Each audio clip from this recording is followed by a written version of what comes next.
25 मई आगे बढ़ना। गिनती की किताब उसका 10वां बाब, पहली आयत से 13वीं आयत तक। कोहे सीना पर 11 महीनों के दौरान इसराइलियों की ज़िंदगी में बहुत सी तब्दीलियां रूनुमा हुईं। सीना के पहाड़ पर पहुंचने से पहले इसराइली लोग बहुत मगरूर और गैर मुनज़्ज़म थे, लेकिन यहाँ से निकलने के बाद वो एक मुनज़्ज़म कौम बन गए।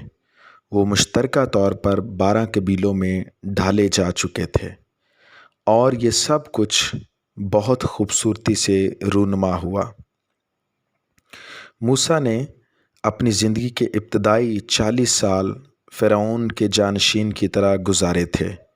इन सालों में उसने फ़िरौन की अदालतों में तरबियत हासिल की थी, जिसकी वजह से मूसा एक मुनज़्ज़म और सीखा हुआ रहनुमा बन गया। उसके अलावा वो मिस्री फ़ौज का बड़ा फ़ौजी सरदार था। उसने उन तमाम चीज़ों की तरबियत हासिल की जो उस वक्त ज़मीन पर एक बहुत बड़ी कौम की रहनुमाई के लिए नहायत ज़रूरी थी। मूसा ने जो कुछ सीखा था उसे उसने इसराइलियों की रहनुमाई के लिए इस्तेमाल किया।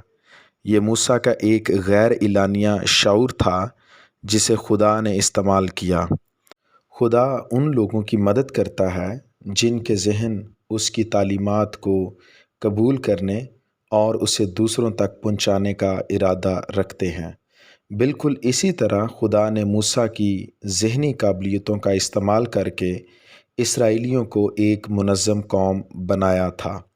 मूसा के अलावा कोई दूसरा शख्स ये काम नहीं कर सकता था, क्योंकि मूसा ने दुनियावी लोगों के अंदर रहते हुए जो कुछ सीखा वो सब कुछ खुदा के जलाल के लिए इस्तेमाल किया गया।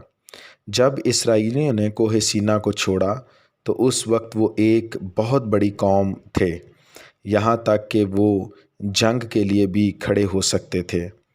उनको शरीयत के कवानीन के मुताबिक तैयार किया गया था। वो सफाई सुथराई और रहने सहने के मामलात में इंतहाई मुहज़्ज़ब थे और ये आज भी दुनिया के मुहज़्ज़ब लोगों के लिए बड़ा नमूना है। उनको कुर्बानियों का एक ऐसा बाज़ाब्ता सिलसिला दिया गया जो सदियों तक जारी रहा है। आज एक ईमानदार के लिए ये कुर्बानियाँ नबुव्वती तौर पर यीशु मसीह की कुर्बानी की तरफ इशारा करती हैं। ऐ मुल्क के सब लोगों, हौसला रखो, खुदावंद फरमाता है, और काम करो क्योंकि मैं तुम्हारे साथ हूँ, रब्बुल फ़ाज फरमाता है।